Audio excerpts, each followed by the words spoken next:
Teresa, wake up. Teresa, we have to podcast. But I'm too cozy. Teresa, I know these Cozy Earth sheets are incredible, but we've got a 90-Day Fiancé episode to recap. Just 5 more minutes. These sheets are like sleeping on a cloud. They're just so soft and cozy. Okay, but only because they're temperature regulating to keep me cool and cozy too. That's right. And hey, right now, our listeners can join us. In bed? No, Jonathan, and the coziest, comfiest bed sheets from Cozy Earth. You're not just buying bedding, you're investing in a luxurious sleep experience. So true. And here's our gift to you this holiday season. Up to 40% off site-wide when you use promo code MARRIED at CozyEarth.com. That's right. Save up to 40% off the coziest sheets, pajamas, bath towels, and more with promo code MARRIED at CozyEarth.com. So upgrade your sleep today. You won't regret it. Now, can we do the podcast, Teresa?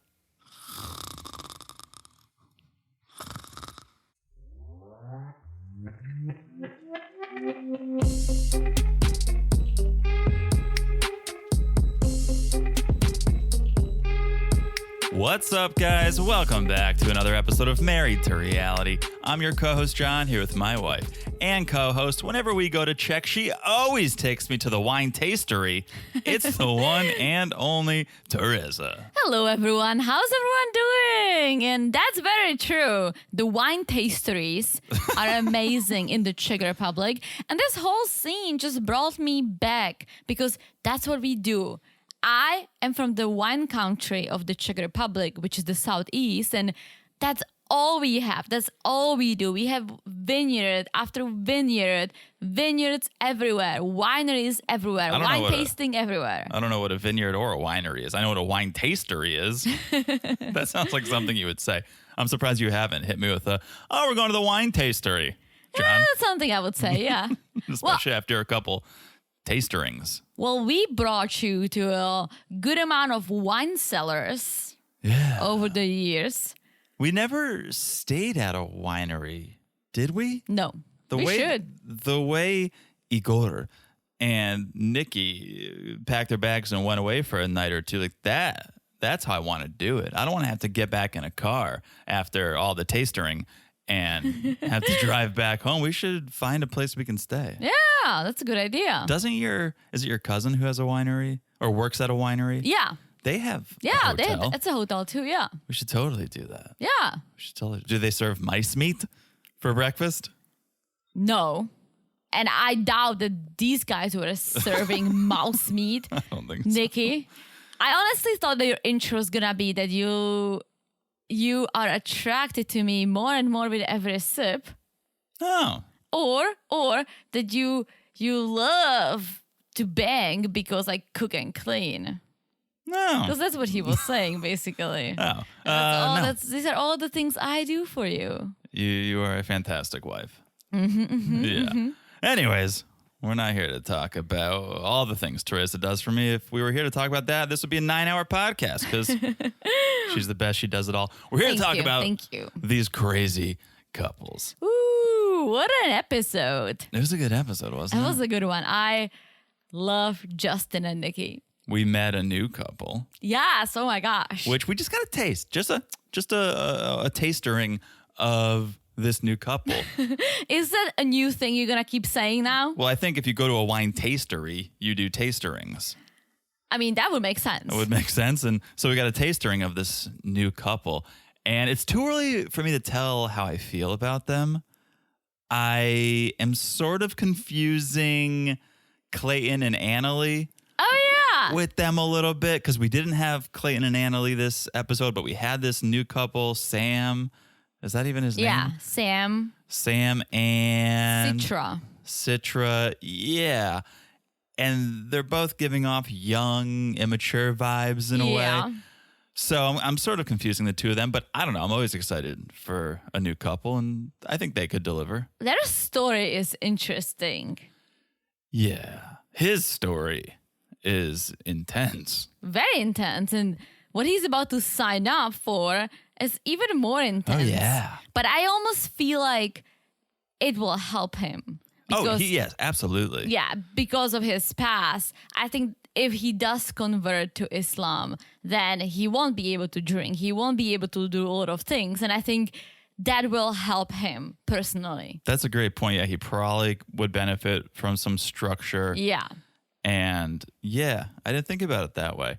It's funny because I thought, oh, it's going to make it harder for him because he does have this past to be able to comply. But you're totally right. It's probably going to be beneficial for him in the long run. Yeah, especially, I don't think I would ever say it that, oh, not drinking because of religion would be good for you. I know, like you pick your own battles. But for someone who has suffered with addiction, right? I don't know if he drinks, but he made it sound like he does. He looks like he does. Yeah. And so that's why I said it. I think having someone who's there for him, who loves him, that she seems to love him, we'll see more. And there are certain rules he'll need to follow in order to be with her, with someone who he cares about. Like, I think it might be good for him. Yeah, I agree. All right.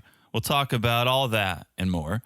Before we do, real quick little business. If you want to hear our thoughts on 90 Day the Other Way, you can do it. We're talking about that season over on Patreon and Supercast, patreon.com/marriedtoreality or marriedtoreality.supercast.com. Come on over. Listen in. It's a good time.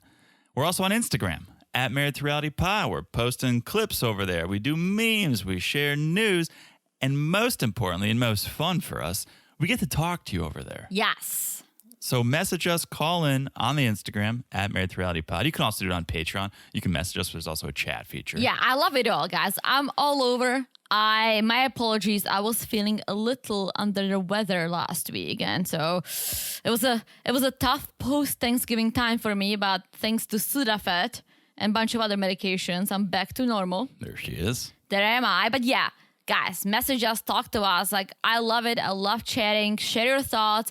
I love to hear what you guys think about all these wild couples. Yes, so that's Instagram, that's Patreon. Also, make sure you're following the podcast wherever you're listening right now. So no matter what we drop, when we drop it, if it's on the free feed, it'll come right to your device. You don't have to think about it. It's so easy to follow the podcast. Just look down, smash that follow button. Guys, smash it like it's as hot. Yes, and I'm going to repeat what you said already. The wine tasting, because it brought me back. The wine tasting. I don't the know. wine tasting. The wine tastery. Yeah, absolutely. Sorry. It's funny, but I knew that that's going to be your opening. But it was also my smash it. What are you talking about? You just told me two other things you thought I was going to open with. Potentially, but it was still aligned with the winery. Mm-hmm. You got that right. Sorry. But yeah, that was hot. That was hot for me. Really brought me back, and I'm excited to go to check. And maybe we'll look into staying at a winery I think we next should. time. Yeah, so smash like it's as hot as that. And last but not least, if you guys haven't left a review, you guys know we're suckers for a little love. 'Tis the season to share the love and give a gift, and we'd love the gift of a review. Oh, yeah. If you leave a 5-star review and you write something, we'll read it on this podcast right here. Absolutely. I have one I would like to read, Theresa. Well, let's hear it. Let's hear it. You didn't even ask me because you knew. I knew. I saw you preparing. This isn't your first rodeo. All right. All right. Here we go. This is from our friend Laura Bell 79. Hello, Laura Bell. 5 stars, titled Love it. Love the Pod. Nice. I've been listening to you guys for quite a while and frankly thought I left a review a long time ago. Love to hear a married couple's perspective, and you're both extremely entertaining. I look forward to listening every week. Keep up the great work. I love that. What a beautiful review. Thank you, Laura Bell. That is a beautiful review. That's a beautiful review. Guys, be like our friend, Laura Bell. Laura Bell. And leave us a beautiful review like that. Yeah, 'tis the season, guys. 'Tis the season. It is the season. All right. Thank you. Thank you, Laura Bell. That's the business. Before we get into the meat of this episode, what do you say we do a little 90 Day by the way? I also saw you working hard on it, so let's hear. All right. Let's hear it. All right. So, by the way, number 1. And this is not confirmed, this is my suspicion. I have a feeling the Darcy and Stacey Ultimate Reality TV retreat in Vegas didn't actually happen. Really? Yeah. Maybe no one signed up. That's sort of my feeling. It was supposed to happen this past weekend, December 1st through 3rd.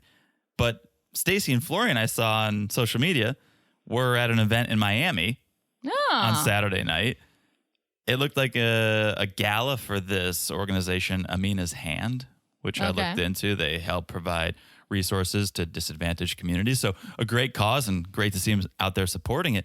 But you weren't supposed to be in Miami, guys. You're supposed to be in Vegas for the reality retreat. Interesting. Yeah, I know they're twins, but they can't be in two places at the same time. So that makes sense. Yeah. Maybe no one signed up because it was expensive. $3,000 to hang with the sisters. Yeah, that's a lot of money. And you have to fly to Vegas. Yeah. So it's kind of a bummer. I was kind of looking forward to hearing about that. And maybe it still happened. Maybe, I don't know how it would have happened. As I said, they were in Miami on Saturday night. So maybe they postponed, but I feel like if they did, they would have announced it.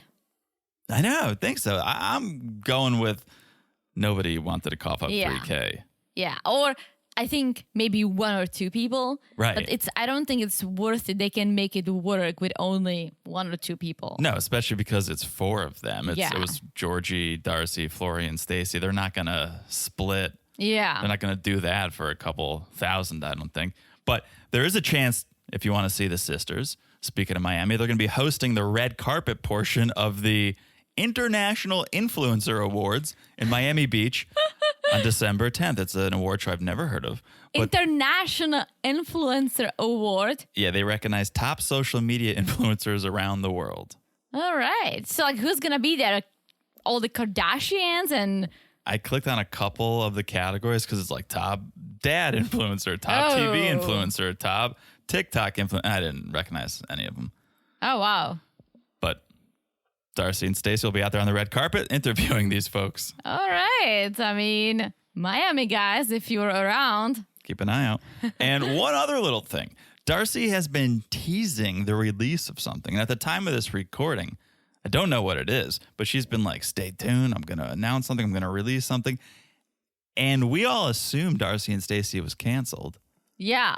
I don't know if it's a spinoff or another show on a different network or just whatever, clickbait to keep people hooked. But I'm going to stay tuned. You guys stay tuned. I'll let you know what's happening. But I would love to see some other iteration of Darcy and Stacey. I would too. Like, why would they cancel it? I thought it was successful. I thought it was very highly rated. Yeah. But maybe they're just, the storylines are kind of running out of steam. I can see that. I mean, I'm surprised that she got married to Georgie without any cameras around. Unbelievable. It's really unbelievable. I thought that'd be an entire special itself. Right? Yeah. I think they blew it. Yeah. So, all right. That's, by the way, number one, a little Silva update. By the way, number two, we all remember Patrick from Patrick and Miriam. Yes. Right? He's gone on to be a successful DJ in Vegas. Well, he's also apparently part of a new Netflix series called Obliterated. Okay. Well, what is it about? It's a fictional show. It premiered on Netflix November 30th. And the summary of the show says, an elite special forces team thwarts a deadly threat to Las Vegas after a celebratory party. The team discovers that the bomb they deactivated was a fake. Now intoxicated, the team has to find the real bomb and save the world. So it's a fictional show. That sounds horrible. Sounds terrible. But my guess is Patrick is just like an extra, has a small part. Maybe he's like a DJ in the background at the party. But it's still cool nonetheless. And he posted about it on social media. So I guess he's proud of it. He's putting it out there. He's promoting it. He should stick to his music. I know. He's actually a very good DJ. He's not bad, yeah. Every time he posts a video, he's posting like a mashup or something. I'm like, this kind of slaps. I think he's good. I liked him. I liked Miriam too. It's just they weren't really vibe. I think they were friends. I think that's all it was. Yeah. I think he wanted more than friends. She wanted friends. And yeah. That's all there was. But if you guys are interested, check it out. It's on Netflix now. It's called Obliterated.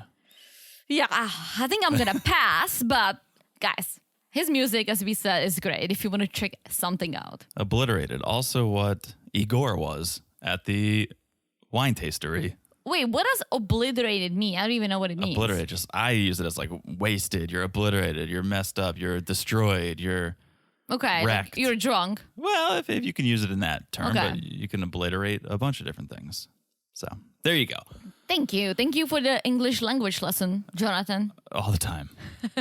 So here we go. Let's do it. The reason we're here. Sunday night, 90 Day Fiancé, Season 10, Episode 9. And let's talk about, and we've teased it enough, we should be sipping on a little wine, but I know. we should We should have gotta get in the mood. But all right. If I had thought about it sooner, maybe we would have. Anyways, a romantic winery getaway, a romantic wine tastery getaway. And Justin's taking Nikki to this nice looking local winery, I assume, local Moldavian. Mm-hmm.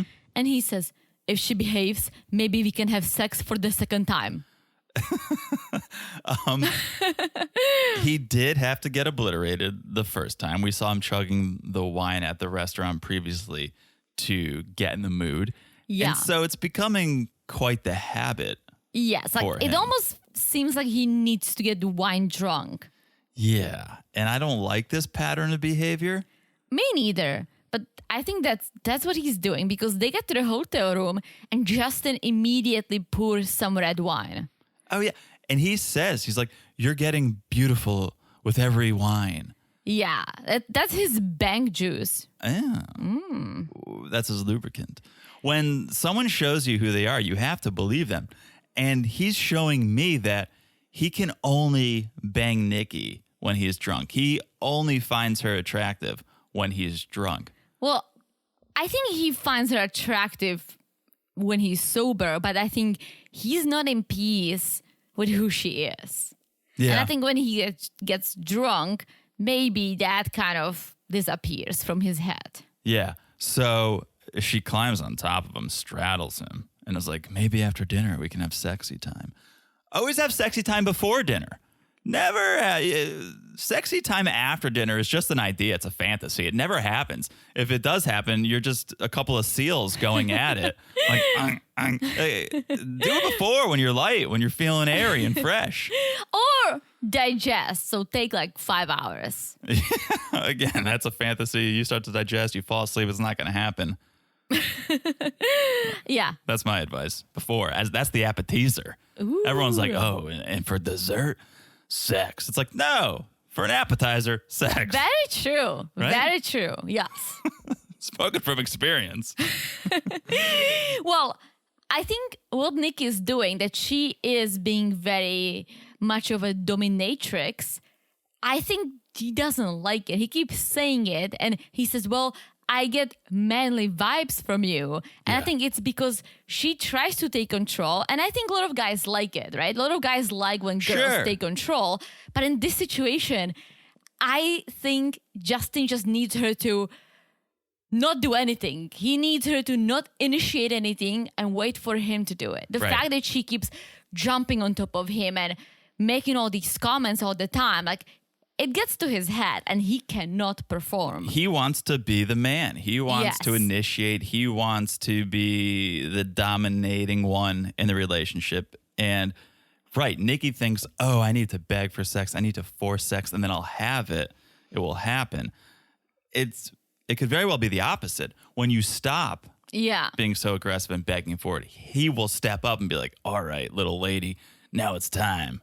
Yeah, I think she needs to dial back on talking about it and just going for it so hard, because that's his issue. Totally. Like, he feels like, oh, who's the man in the relationship? Totally. We do get confirmation that they banged. They did end up having sex, and we get this. This is new for 90 Day Fiancé. We get the total sex count graphic on screen, and it just said 2. Where was that graphic during the Statler-Dempsey season? Don't get me started. But yeah, they banged for a second time. All the wine worked. And new day, who dis? Let's bake something. Let's take a baking class. So this instructor was dressed like a nurse. Like, do you wear cute scrubs in the kitchen in Czech? She wasn't dressed as a nurse. She was dressed as a baker.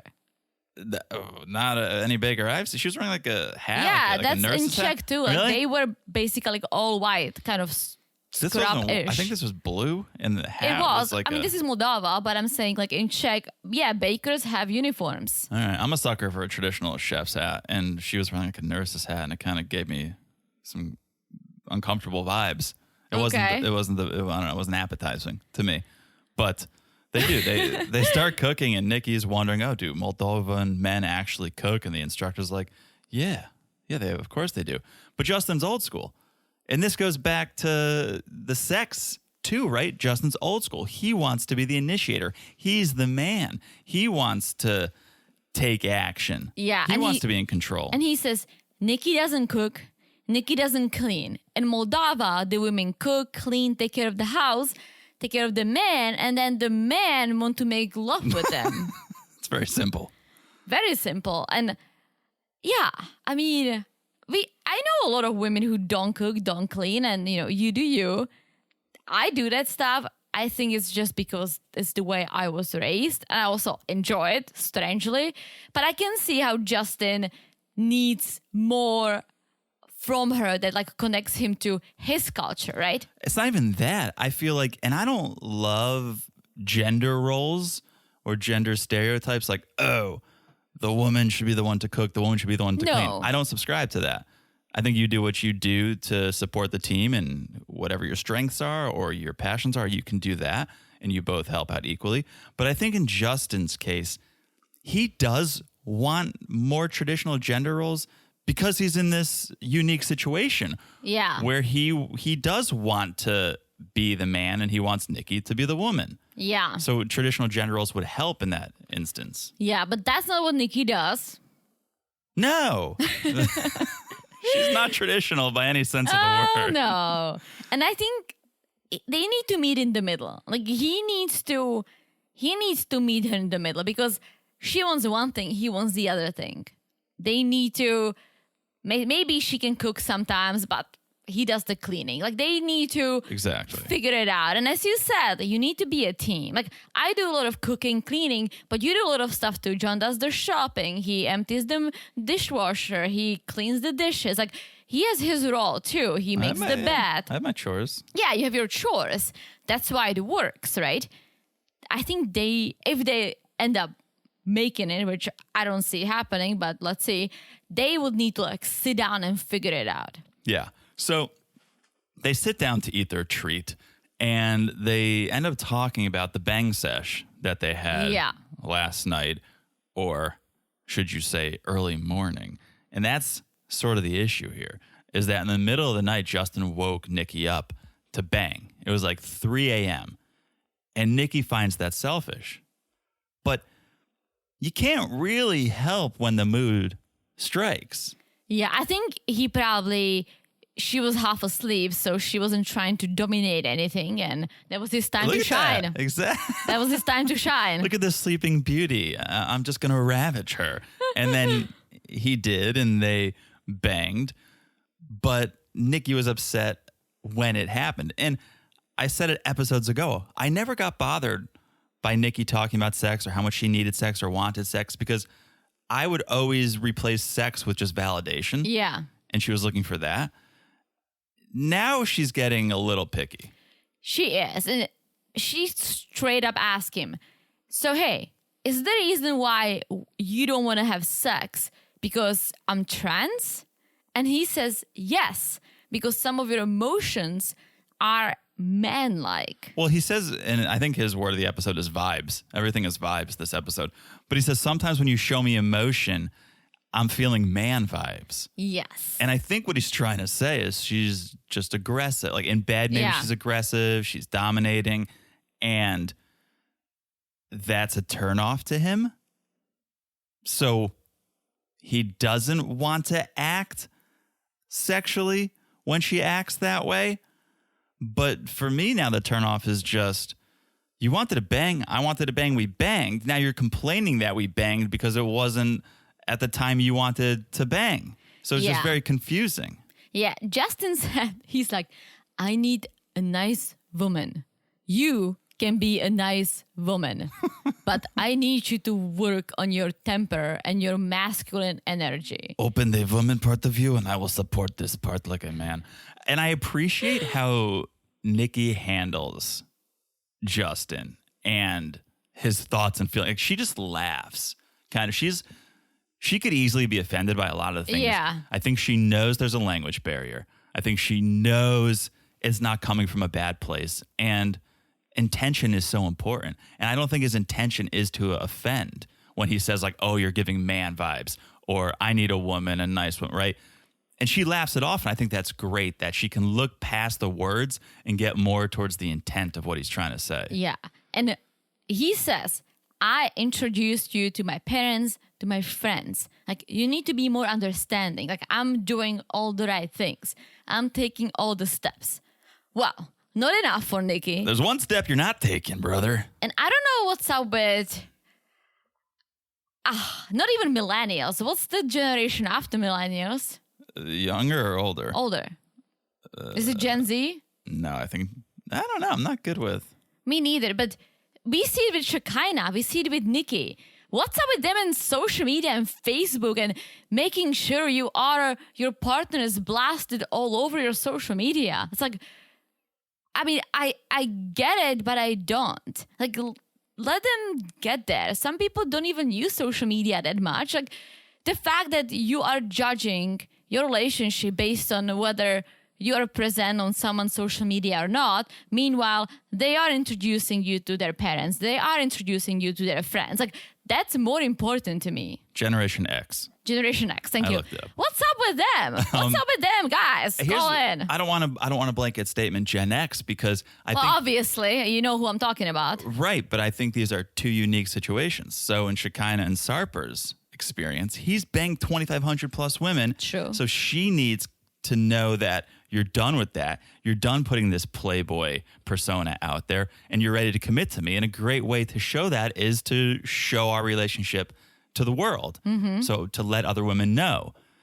Here with Justin and Nikki, obviously she's questioning, is Justin okay with me being a trans woman? Does he love me for me? And a great way for him to prove that would be social media.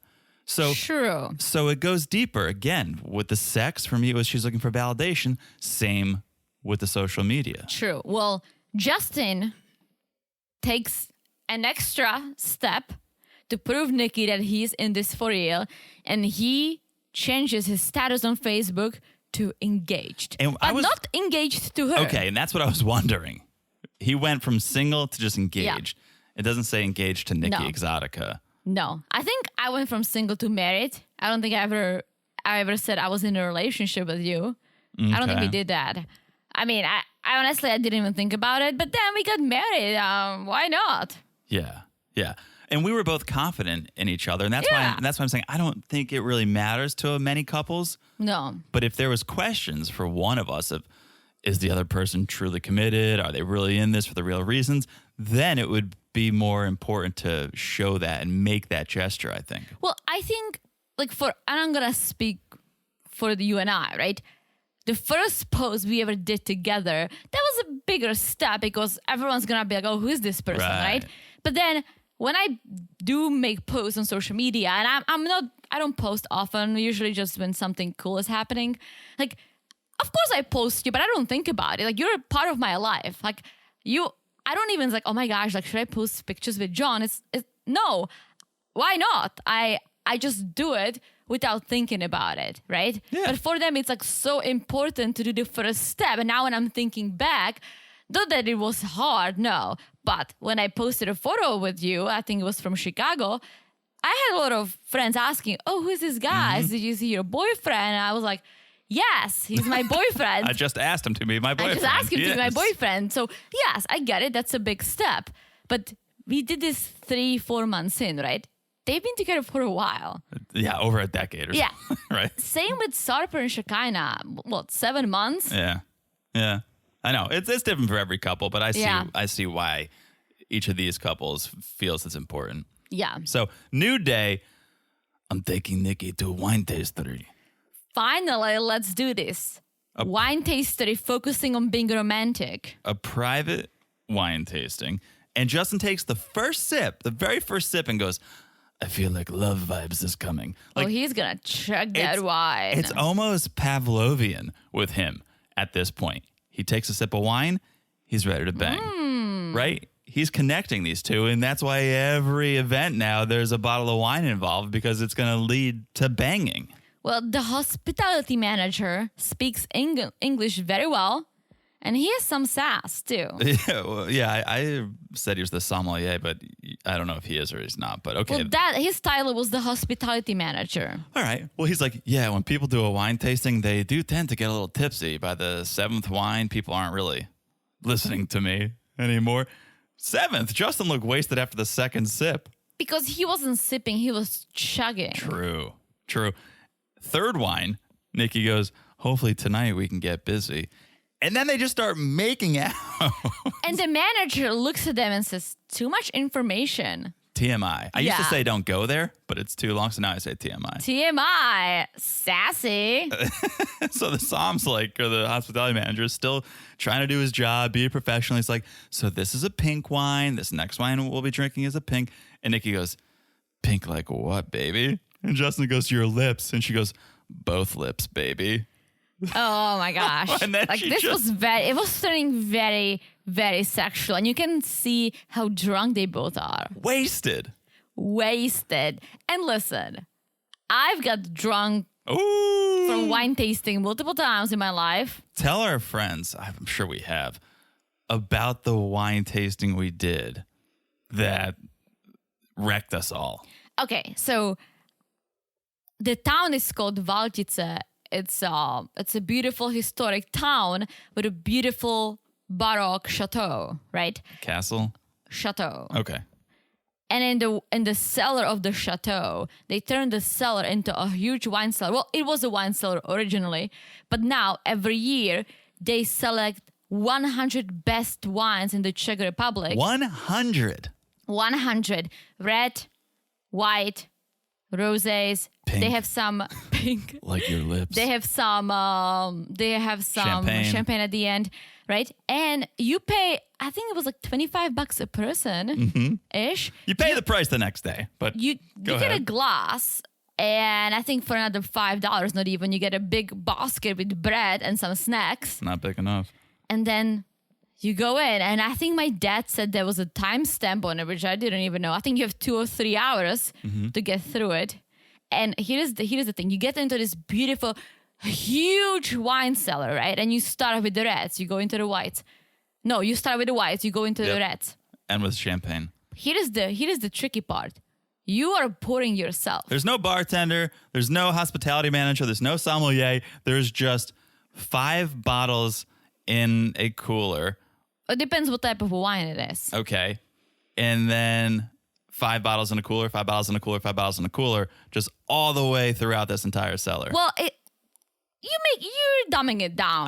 When I say in a cooler, I mean like a fancy wine. Like it's made for wine. Some of them were in a cooler. Not in a cooler. It was just chilling the glass. If it's a white wine or a rosé, fridge. It's almost like fancy wine fridge. Yeah, and you have descriptions about all the wines, the history, what grapes it's made from, like what award it won. But it's literally just an open bottle sitting there, and you go up and you pour as much or as little as you want. Yes. And once whoever kills the bottle, they come and they replace it with a new one. And so you walk through trying to taste 100 wines. Yeah. I got there looking pretty decent. I got out on all 4. Yeah.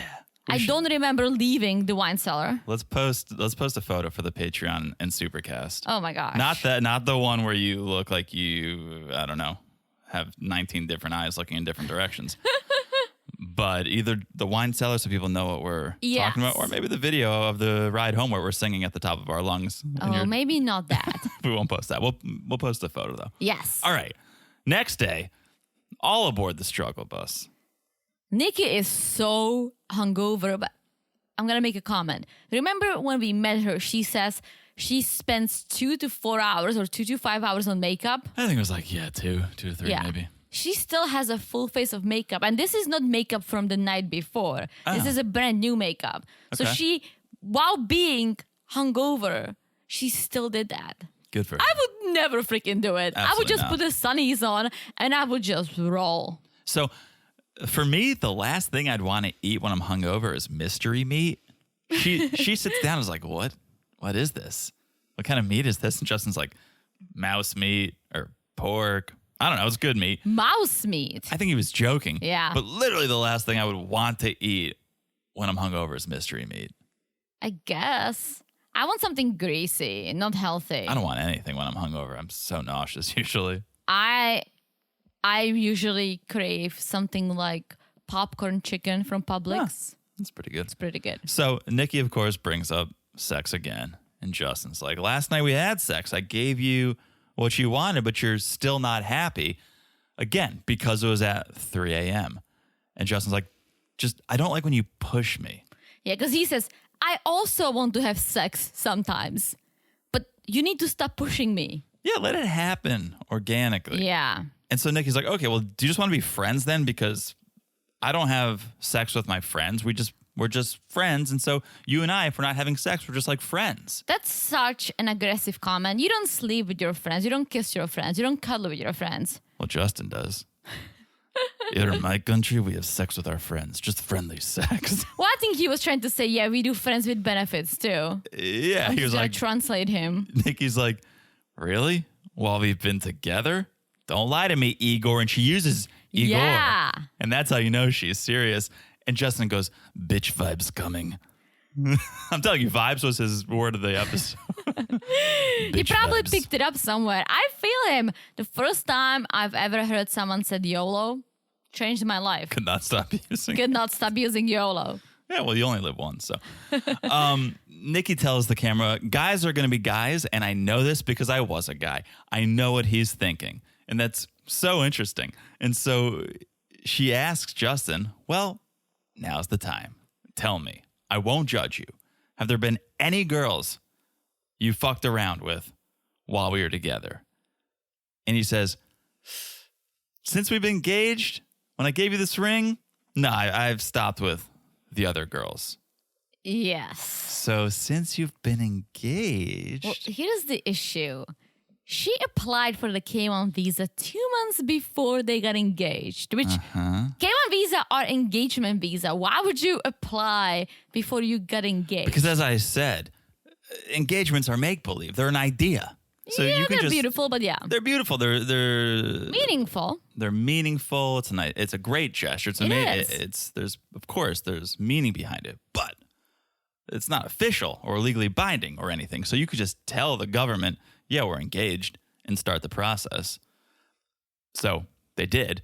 And then I guess Justin did a proper engagement, and he was banging up until that proper engagement. I guess. He said, he makes a comment that I don't think I understood, because he says that it's, babe, this is better than masturbating. What does it even mean? Like, I don't know what he's trying to... Exactly. It's complete opposite, Justin. It's actually, you masturbate so that you don't end up banging other people. Thank you, because I said, is he talking some, like, special male code language? No, I think he was just saying, and maybe, I don't know if it's cultural or if it's just personal, but some people don't masturbate. Some people, it's against their religion. And so I don't know if he's saying this is better than the alternative. Like it's more natural. It's more beautiful to make love to a woman. Or if he's just trying to say like a release is a release. I was using this woman as a hand basically. But it's such a bad excuse. So bad. Nikki's not happy. And his whole defense is, well, it's in the past, but it's still ridiculous timing because Nikki had already filed for the K1. Yeah. And Nikki says, oh, now it all makes sense to me why you don't want to have sex with me. But that's not the reason, Nikki. He literally told you the reason the day before. Him banging other women, it's not the reason why he doesn't want to have sex with you. No. If anything, it proves he does have a sex drive, but he's showing you and telling you, no, it's your behavior that's keeping me from wanting to have sex. Here is a hot take. You ready? Yes. This is 90-day OG. Foreigners coming to America, right? Yes. They're still in Moldova. They have to be done. Like she needs to leave. Because she said, I'm done. She walked away. I don't see him making it to the U.S. And if he does, then I'm going to call bullshit on this show because this should have been before 90. Totally. And you make a fantastic point. we have enough couples to lose them. Yeah. We're episode 9 now. We just got introduced to another couple. We still didn't have Clayton and Annalie or Gino and Jasmine this episode. So that's what I'm saying. We got a new couple. I think they're going to call it quits. I think she's going to go back to the U.S. Okay. And look, I would understand. That's ridiculous that he's banging other women while you're applying for a fiancé visa. And he clearly cannot get over the fact that she's trans. Like, let's just be all honest. I agree. He's being honest. He cannot get over it. He's trying. I don't know what his motive is. Maybe he does truly love her and trying to get over it. Maybe it's money. I don't know what it is, but there is no way they can make it work. I agree. All right. Oof. This is a good place to take a break. All right. We'll tell you about our sponsors for this episode. And when we come back, we'll talk about all the other couples. There's a lot to talk about, guys. So we'll be back in a second. And we're back. Hello, Jonathan. I can't lose you, baby, because I got you, baby. Can't lose you, baby, because I got you, baby. Oh. It's a Rob rap. Yes, Rob and Sophie. 66 days to wedding. Time's flying when you're always arguing. Well, so let's do some bowling with Ty and Torai. You got that right. Rob loves to bowl because of the reflex jiggle. Whatever that means. I think it means the booty bounce. And Sophie says bowling is very popular in England because of the bad weather. That makes sense to me. Yeah. I don't like bowling. What are you talking about? We went bowling in Czech till like 4 a.m. Whose idea was it? Not mine. I don't know. Not my ass. All the drunkies, aka my parents' friends, who wanted to go there and bowl at 2 a.m. while enough. you and I were falling asleep. Fair enough. We finally found someone with a worse English accent than Teresa, guys. Who? Rob. Okay, elaborate. He did an English accent. Oh. I forget what he was saying, but it was not good. Yeah, he's not good in general.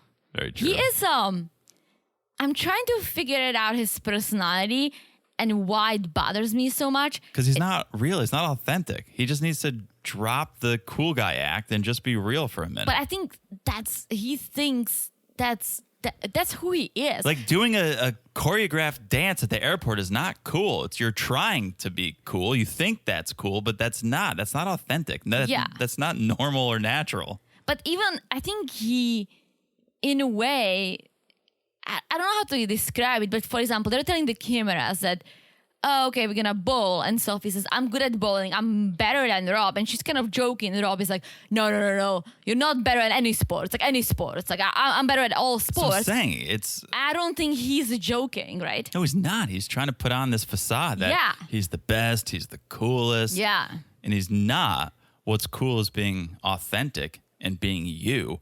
And I think he struggles with that. I would love to see him play cricket.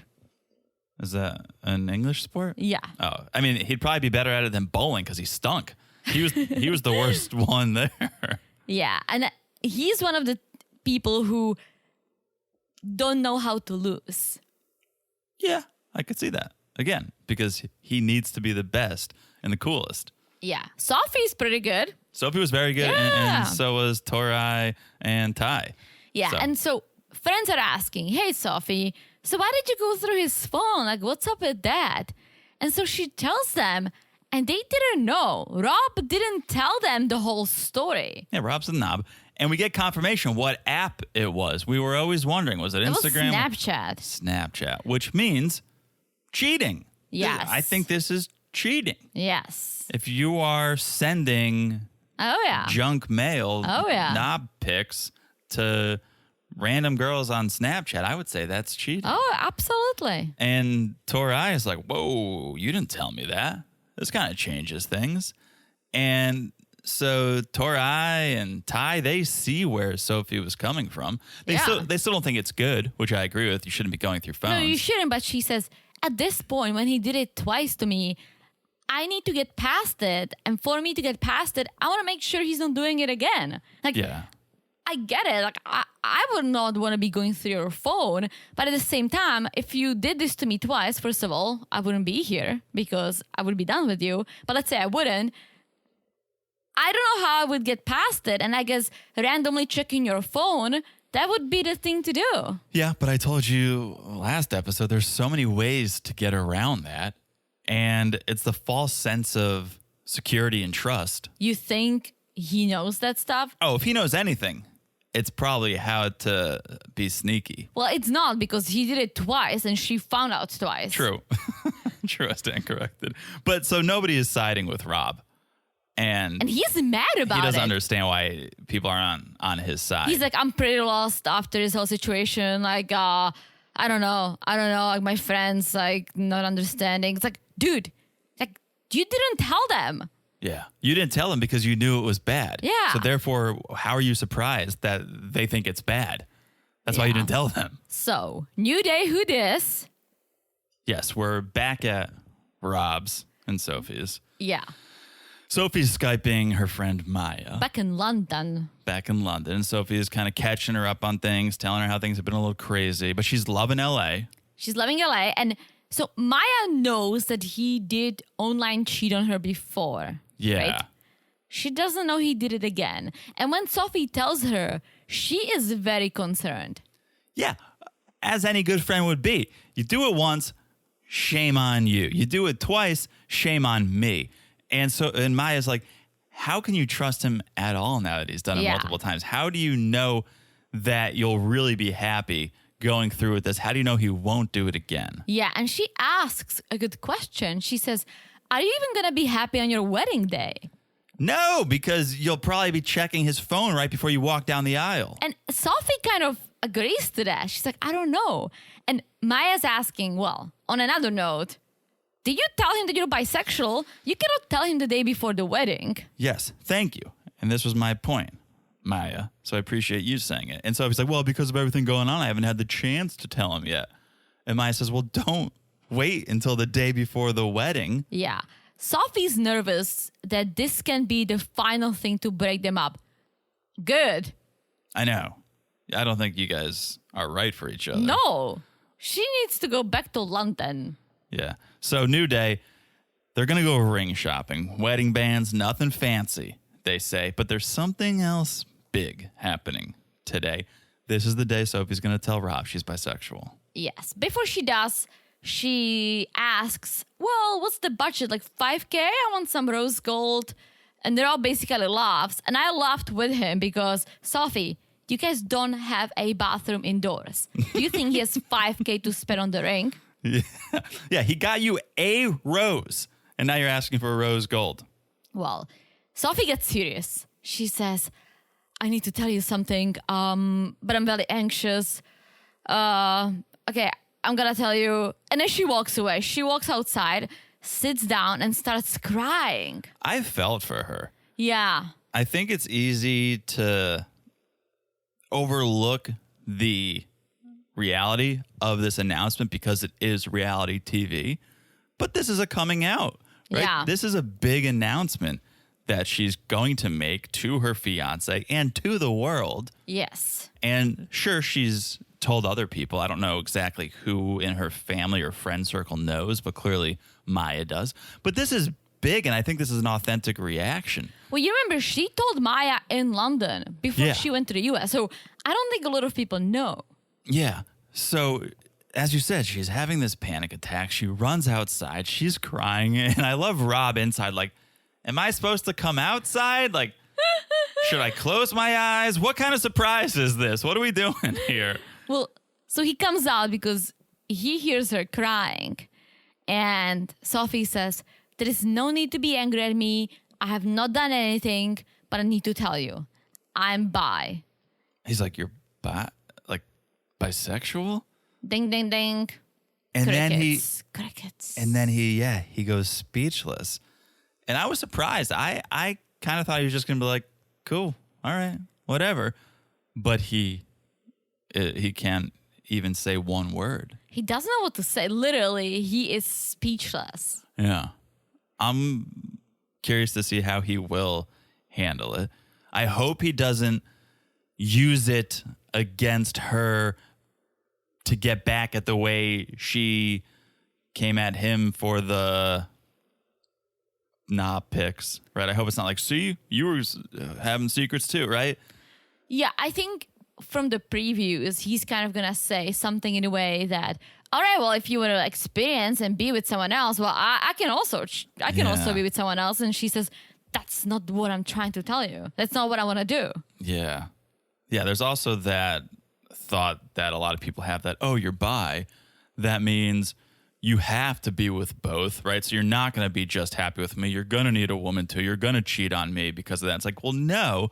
It just means you can love both genders, but she's chosen to be with you. Here's why I think she does need to break up with him and be with a woman, at least to try it out, because she's never tried it out. True. And so he's an idiot. He's not the love of your life. He basically cheated on you twice. He's a total moron. And you have something that you admit to yourself that that's how you feel, but you've never acted on it. I think she needs to explore it. Also, she's 23. She's very young. So true. Very young. Just please dump the knob, have fun, and eventually you'll figure it out if you want to be with a guy or a girl, like who you're attracted to more. I don't know how that works, but she needs to explore. Yeah, that's a good point, because if they were over the moon happy, I would go, oh, there's nothing to worry about. But you're right. They're on the verge of breaking up every other day. Yes. So then you add into the fact that there's this other element where she is attracted to another gender she's never experienced and she may want to experience it. Yeah. It's a recipe for an unhappy relationship. Yep. So, all right. Let's see. I'm interested. New couple alert! New couple. Who dis? Sam and Citra. I first saw her name was Citron, which is lemon, right? And I said, what a cool name. Citra is not cool? It's cool. Not as cool as Citron. I think it's very similar. Citra, Citron. Yeah. Well, potato. Okay. Sam, 30 years old from Cameron, Missouri. And then we get the opening scene of him waking up in his car, going to a gas station, kind of doing the Darcy dash before work, because he says, I sleep in my car because I work double shifts. It's 1 hour each way, so it's just easier to nap. Good for him. Yeah, he's hustling. He clearly works at Amazon. Yeah, he's like, I work for an online retailer or something, and then cut to the Amazon logo. Yeah, they didn't hide it. Yeah, and they do bust their ass at Amazon. Oh, yeah. I think it's a whole timed thing. Oh, yeah. And you're running back and forth, and the more packages you move, the more money you make. So he looks like he needs a nap. He looks like he needs a good night's sleep in a bed, not his car. Yeah. But good for him for busting his ass, especially because we know where he's come from, and it seems like he's straightened his life out, and he's on the right track and now. he says, this is not the career choice, but this is what I have to do because when I was 15, I got addicted to pain meds. And this is so sad because at 15, getting pain meds, where did you get it from? Well, that's my question. He didn't go into it, but a lot of people get addicted because they got injured or had surgery and they get put on opioids and then they can't get off. At 15, maybe he did break something or get surgery, or I don't know, a lot of kids obviously just start doing drugs and get but I feel like to at 15 I would smoke weed. I don't think I would go for pain meds. Yeah, certain areas of the country, opioids are the most popular thing, and that's what you go with because everyone else is doing it, right? It's not an age thing, it's an access thing. Well, it's sad. He said it made my life very hard, and basically it took him 7 years to get clean. He got clean when he was around 22. He relapsed a few times, but overall he's been clean, working hard. Yeah. I don't know that this is the platform he needs to be on. What do you mean? 90 Day? Yeah. This is a tough world to navigate. Correct. He's going to get a lot of shit potentially. And if you're in a fragile state of mind, I don't know that he is. He said he's been sober almost 10 years, so hopefully he's got a good grasp on things. But he relapsed a few times. He's relapsed, but hopefully not recently. But man, if the hate train starts coming for you on 90 Day Fiancé and you go back to using to numb that pain, it's going to be very sad. Hopefully not. Hopefully it works out for them because he says, a couple years ago, over 3 years ago, I met Citra on a dating app. She's 26 from West Java, Indonesia. And they started as friends. He said I wasn't immediately, did he say attracted or? Yeah, he thought she was hot. Yeah. But he said, I didn't get attached. Yes. Right away. But she's got a nice personality and a big old butt. Correct. And so they started talking, right? And they got closer. And after 2 years, they finally met face to face when he flew to Indonesia. Yeah, best trip of his life, he says. It was surreal, and they formed that bond super quick. Yes. And he said, I didn't have money for a ring, but I still proposed. He got down on a knee. Yeah. So is it just empty-handed, down on a knee? I guess. Come on, man. You got to get something. Yeah, get a cheapo ring. Get a $1 ring. Get something. Give something. And I couldn't see. The video was too far away, but I saw him get down on a knee and like put his hands out, maybe to hold her hand. But you got to exchange something, right? Yes. It's the thought that counts, but also let's have something. Have something. Correct. Ring pop. Have something. But she said yes. Yeah. She said yes. Most important part. Yes. And then we get to meet Citra. She's 26, as I said, from West Java, Indonesia. And we see her talking to her sisters about Americans. Do you buy the way Citra says they met? She's like, I was bored at work one day and looking for friends. Like, do you go on these apps looking for friends? Kind of. When I went on Tinder, right? I don't know what I was. But you were in the same city as the place you were looking. You weren't in another country, quote unquote, looking for friends. Well, you can also, some people like to text with other people. Like pen pals. Yeah. I think I'm really bad at that. I think that could be more popular in other countries, maybe. Yeah. So maybe she was looking for a friend. Okay. Why not? Okay. And she said, I saw him. He was cute, but he looked young, but it said he was 26. So I went for it. And then, we see her with her sisters talking about Americans. We get a lot of insight on Americans from foreigners this episode, whether it's Nick or Citra and her sisters. So Americans are apparently as tall as Ryan Gosling. I don't think Ryan Gosling is that tall. I don't know. They drink a lot of soda and alcohol. Yeah. And that's about it. Ryan Gosling's 6 feet. All right. I mean, he's not that tall. Shorter than me. So, yes. And I don't drink soda at all. Yeah, so, me neither. Citra, get your facts straight. But she's really close to her sisters. They got close when their mom passed away 3 years ago. So Sam and Citra both have some tough times behind them that maybe has brought them closer. Here's why it's going to be tough for them. The fact that her religion is Islam, and if someone wants to marry her, he needs to convert. Yeah. But then later on we learn that Sam is an atheist, which that's tough. It's tough because, and we've talked about this, we talked about it on our MAFS episode, the last one. Atheist is one thing, agnostic is another, and if you were agnostic, I could see you going and converting. But if you're atheist, that means like, hey, I don't believe in God, right? Yeah. You're as adamant as a Jewish person would be or a Christian person would be or that. So then to convert is like, man, you're going to go against what you truly believe. You've believed this for 26 years or however long, and you're just going to go against it to make someone else happy and get married. Yeah, and especially if, let's say, he convert to become a Christian, right? I guess you have to do some things, you have to go to the church, right? But you can still drink, you can still go about your life, right? You don't have to do anything that's unusual for you.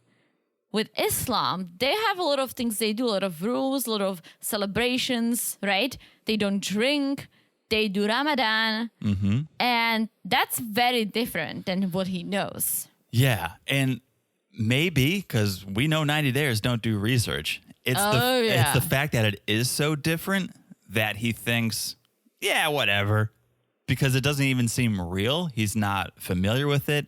He doesn't know anyone who practices. So it's almost make-believe. It's almost a fantasy to him. So he's like, sure, why not? Well, it's going to get very real for you. Oh, yeah. Just as any religion would if your partner was more serious about it. Yeah, I'm very curious to see how that works. Yeah, we cut back to Missouri and we meet Father Brian. Yes, and so we learn that Sam does not live in his car permanently. No. He lives with his dad. Yes, and we learn a little bit about mom and dad. Mom was super religious. Yes. Christian. Dad is Father an Brian. atheist who believes in aliens. Hello. Yeah, sounds like my podcast partner.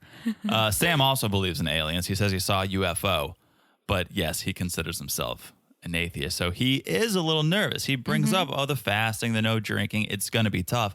But I think you make a great point. For someone who is in recovery, for someone who has battled addiction, it actually could be really helpful and healthy for him. Yeah, to follow a set of rules. Yeah. With someone who he loves. I Yeah. think if he just decided on his own, no one would hold him accountable, right? Right, someone's But his having sponsor. Yeah. Yeah. Okay, so we see him calling Citra, and we learn that Citra's coming soon. Not but her alone. dad is coming a few days after, and here is the craziest thing, and this is maybe that's why they waited so long to introduce them. They're not doing 90 days. They're doing 14 days. Yeah, 14-day fiance. Yes, so the dad can also be there. And so, correct me if I'm wrong.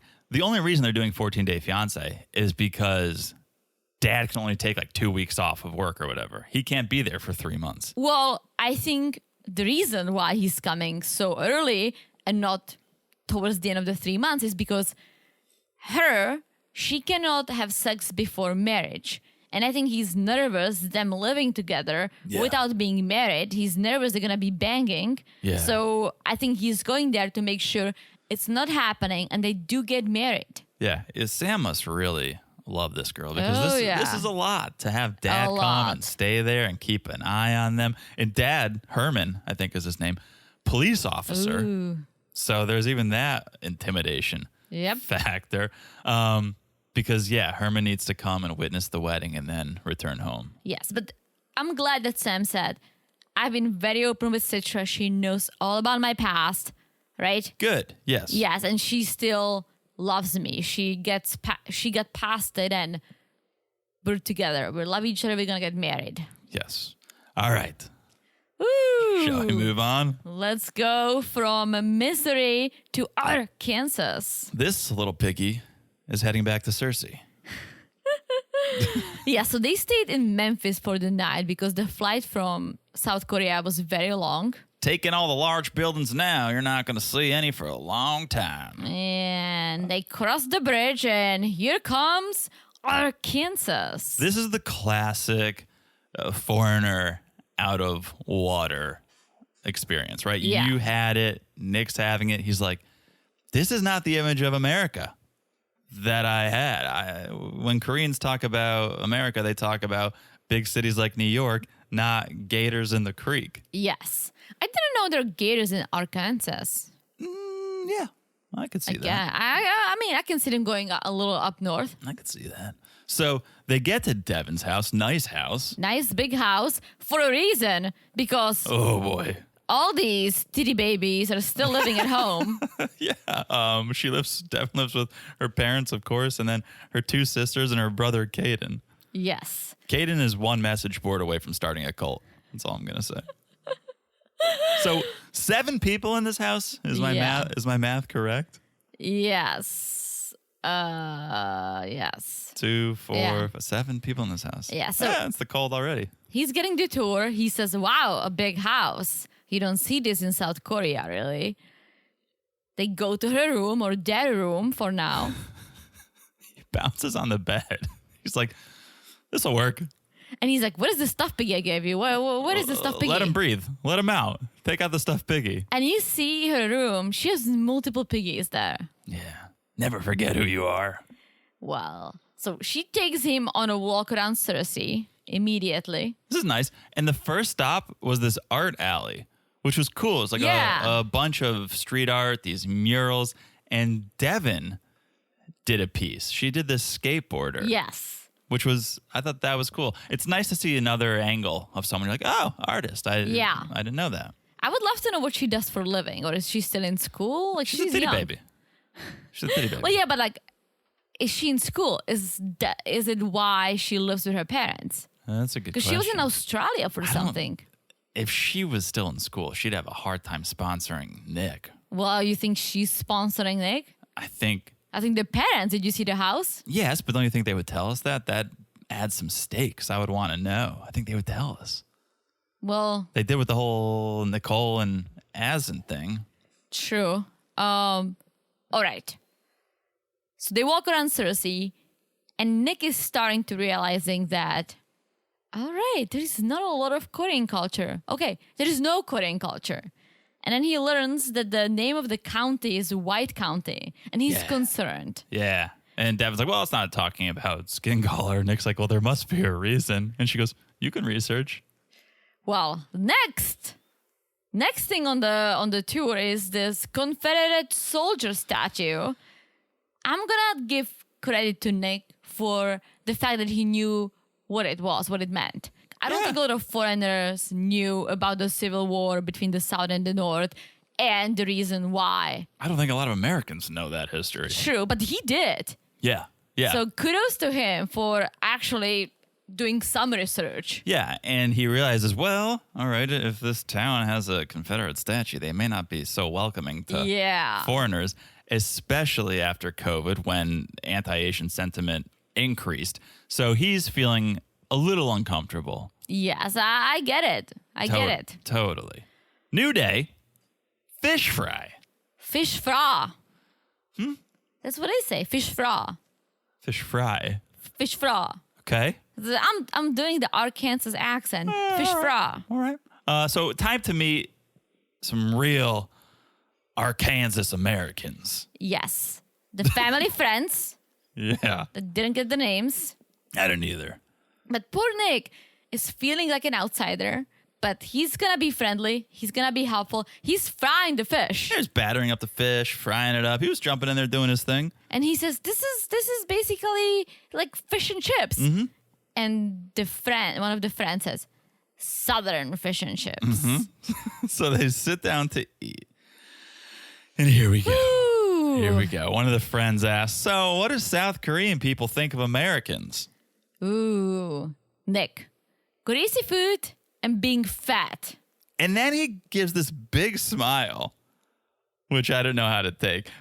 He quickly said, I don't think that way, but people in Korea think that way. Yeah. So then we go into defense mode. Devin's like, well, unhealthy food is much cheaper than healthy food. Yes. And Dad says some people are just lazy and they go to a fast food restaurant instead of cooking. Drive-thrus are much easier. Yeah. And Nick goes, oh, you're lazy, so you always get fast food for lunch. No wonder you're a piggy. And he shakes her belly. And he goes, look at this. And the woman, friend of the family, says, are you serious? Yeah. Parents are a little concerned about all the piggy comments, but they know about it. They know that he calls her a piggy. And Mom says, I don't think he understands what he's saying. I think he does.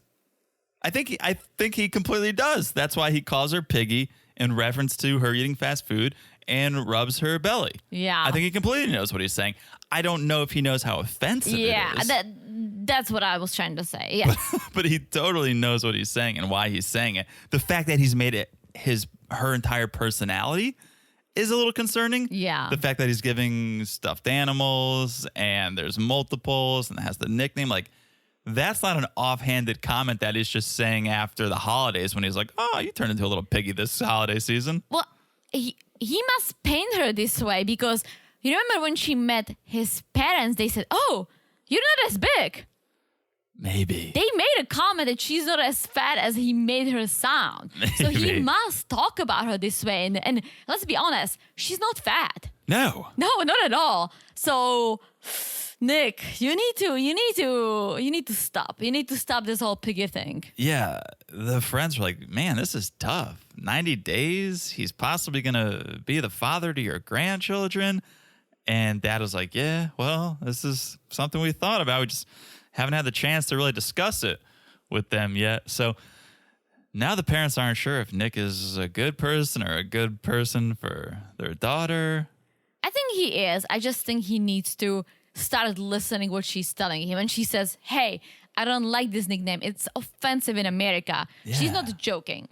I think he doesn't fully understand, as you said, how offensive it actually is calling someone a piggy, a lazy piggy. Yeah. And I wonder, because we've seen her push back a little on the nickname, but I wonder if she's actually said, like, hey, please don't call me that. Yeah. This is offensive, and I would appreciate if you came up with a different nickname. She said she basically gave up. She said she tried, and then she just let it go. Right. But she doesn't, from what I've seen of her, seem like someone who really stands her ground. Yeah. So I'd like to see her stand her ground a little more and let him know how serious she is about it, and then see if he's willing to change. And tell us what you do for a living. Devin. Yeah. Yes. Very curious. Yeah. She probably runs social media for her brother's cult. All right. Last. Is it last? Ooh, but not least. I'm glad it's last because I'm going to get worked up. All right. It's Ashley and Manuel. We pick up where we left off with the candle making. Manuel just stormed off. And we learn Manuel's favorite sentence is mucho walla walla, which means you're talking too much. Yes, and Alyssa is concerned and is asking, is this normal? Does he run away like this all the time? And Ashley says, oh, he's done it a few times. Yeah. Concerning. It's completely Red concerning. flag. It's completely, especially because it's one thing to get upset when you're in an argument with your significant other and you storm off to get space. I think you should try to be a little more mature in front of guests, in front of Ashley. So it's like, if this is how you behave in front of guests, how do you behave in private? And I think we got a taste, and it's not ideal. So he took off. He walked back to the house. Ashley and her friends, they leave. Ashley comes home. She's pissed that he walked home because something could have happened to him. And Manuel's just ignoring her. He's watching soccer. He's watching his soccer, which could have been a reason maybe he wanted the internet so badly, is to keep up on his sports. He's watching it on the cable. I thought he was watching on his phone. Ooh. But Ashley doesn't care. She's like, why are you always running away? Like, talk to me. Stop ignoring me. Why are you always running away? And Manuel makes a decent point about, I don't need other people involved in our business. This is between you and I. This is none of their business. You're bringing it up. You're getting them involved. I don't want them involved. And that's all well and good, and I subscribe to that. I don't need our friends involved in our business, but I still wouldn't run away and act like that. No, but friends are making sure that he's a good person, and they've seen him doing some interesting things. They probably heard her say what he's done. So they just want to make sure she's doing the right thing. And I think it's okay. He could have answered in a nice, polite way and tell them, hey, guys, thanks for being concerned, but this is between me and Ashley. Let's just keep it that way. Let's talk about candle making. You can shut someone down in a polite way when they're being intrusive. He is not mature enough to do that. He gets pissed and takes off. Yeah. If I was him, I would want to prove that I was a responsible partner for Ashley. Yeah. And so I would stay there and I wouldn't lose my cool and I wouldn't run away because that makes me look bad. That makes Ashley look bad because he's a reflection of her. And he should have shown, not told or ran away that, yeah, you can trust me. I'm a good guy. I'm here for the right reasons. Yeah. He showed the complete opposite. The complete opposite. By running away. And Ashley keeps going on. This is our life. It's not just your life. And Manuel's like, I don't care. I just want to watch my soccer. So Ashley stands up and leaves. Yes. Then, new day. New day, let's get some food. And not just any food. The most popular place in Rochester. Dogtown, where they serve garbage plates. I'm not sure how I feel about the name. Garbage plates? Yeah. It's home fries, macaroni salad, cheeseburger, and hot dogs, mustard, onions, and cheese sauce. I'll be honest, I would not eat it. I would have a bite. I hate cheese sauce. I don't like macaroni salad. No. Ashley's like, we'll take two. No. This is the type of thing you should win a T-shirt after eating, or at least like have your name on the wall after you finish. Yes, and I'm gonna say poor Manuel, because he looks at it and says, I miss a good Ecuadorian food, good fish. Ceviche. Yeah. Plantain. I don't with him. Yeah. He misses some good fresh food. Totally. I do appreciate, though, that Ashley is taking Manuel out and trying to show him the city, trying to show him a good time, from the witch cafes to candle making to the garbage place. They'll go to the beach a little bit later. Like, she's trying to take him out and say, like, here's your new home. I want you to learn about it and experience it. Yeah.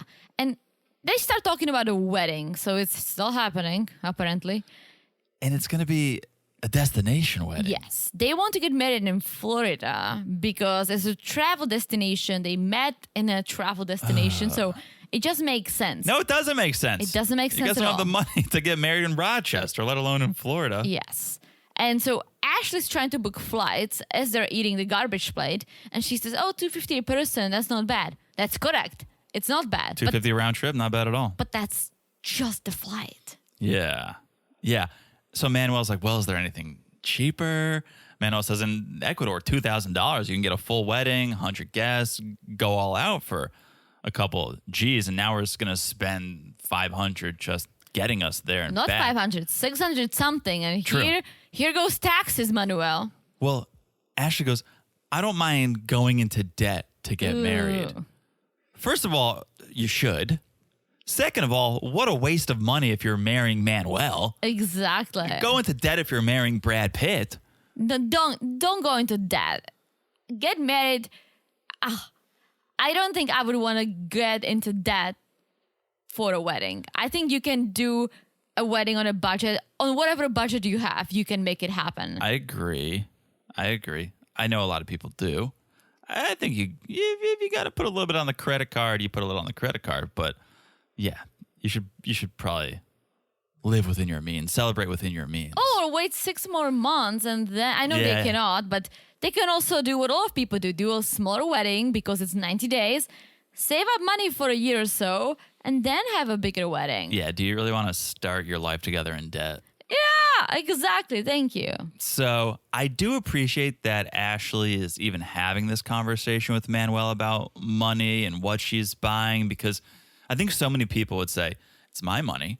You're not contributing. You're not working. I'm the one working. I'm going to buy what I want. I'm going to book these tickets. I'm going to have our wedding in Florida. And it's wrong. It's still your partner. You should still talk about it. But I feel like a lot of people would be like, it's my money. I'm going to do what I want. She's at least having the conversation with him. Yeah, she says, wedding is once in a lifetime. Well, here's the other thing. It's not like if they don't spend this money that it's going to go into their savings account. Yeah. If they don't spend this money, it's going to go to Manuel's family. Yeah. So I think that makes Ashley want to spend her money even more. She's like, I want to spend it before someone else can. Do we know what she does for a living? I don't recall. Yeah, I don't know either. She's got like a bunch of businesses going on. I remember looking into her, and she's got a podcast. She's got a healing business. She's got spiritual stuff. Okay. I don't know if that's her full time, but she's involved in that to some extent. But I think that's why she wants to spend her money. Like, I'm going to spend it before your family can. Well, he doesn't know how much money she has, so she doesn't have to. At this point, she can tell him, well, we only have $1,000 to spend. I want to spend it on the wedding. True. So then we see them at the beach. She's like, we need to relax. We need to have a good day. And they go to the lake. And Manuel goes, for once in my life, I'm happy. Yes. Even though it's not a salty water, it's Lake Ontario. Yeah. He still loves it. He says, I miss my family. I miss my friends. I want you to understand life in Ecuador is hard. And I see you spend your money on random things. That would go far in Ecuador. And having this wedding in Florida is just too much money. I hate that he says that because that's her money. If she spends it on coffee or whatever, that's her money. That's her money. And I think he needs to understand that if she can help him to pay for his family for a little amount, sure. But if he wants to do that, he'll need to start working once he can and do it. It is her money. But if they are engaged or getting married, it does, I believe, become both of your money. It does, but he cannot roll in and says, all right, no more coffees, no more candle making. That money can go to Ecuador. That's not fair. That's what I take issue with, is how he's saying it and when he's saying it. Yeah. It should have been a conversation long before. Yeah. And then you can figure out how are we going to divvy this up? How are we going to move forward? But for him to move in and then just start expecting it to happen, I find a little inappropriate. So Ashley says, well, what if right now we send $100 and then after the wedding we can send more and more? Yes. And I think it's fair because if she, let's say, contributes 100, he starts working, he can do 200, whatever he needs to send them. All right. They both are contributing a little bit of something. Yeah. And look at that. It's one of our 3 C's. Compromise. Yes. So Manuel's happy with that, says it'll work for now. And for now, they're happy. For now, he jumps into the water and Ashley says, we'll be coming here every single day. You're so happy. It's like a baptism. It's like he's rebirthed. Oh, yeah. So let's see. I think it's going to be trouble. It is. But they've had one good afternoon. Let's see if they can make it 2. I think she should save her money. If you do want to get married, really, get married in Rochester and just get ready for him to take off. He will. Exactly. I forgot about that. Forgot about the family Yeah. in the city that, he's definitely running to. All right. Well, that's the episode. Woo! What an episode. What an episode. Thank you guys for listening. We hope you guys enjoyed watching the episode as much as we did. We hope you enjoyed listening. If you want to hear even more, if you want to hear our thoughts on The Other Way, I think we're in tell-all time now. Yes. So if you want to hear our thoughts on The Other Way, get on the Patreon, get on Supercast, patreon.com/marriedtoreality, marriedtoreality.supercast.com. It's a good time over there. Also, make sure you're following us on Instagram at Married to Reality Pod. Message us, call in over there, share your thoughts on the season. Also, make sure you're following the podcast wherever you're listening. It's so easy to do. All you have to do is look down and smash that follow button. Guys, smash it like it's as hot is the beautiful review from our friend Laura Bell 79. Laura Bell 79. Thank you. Laura Bell. Laura Bell. Tis the season, guys. Tis the season. Laura Bells. Laura Bells. No? All right. All right. Thank you so much for the review, Laura Bell. Be like Laura Bell and leave us a review if you have, and 'tis the season. All right.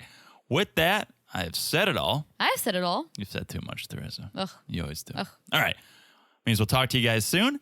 Bye-bye. Bye.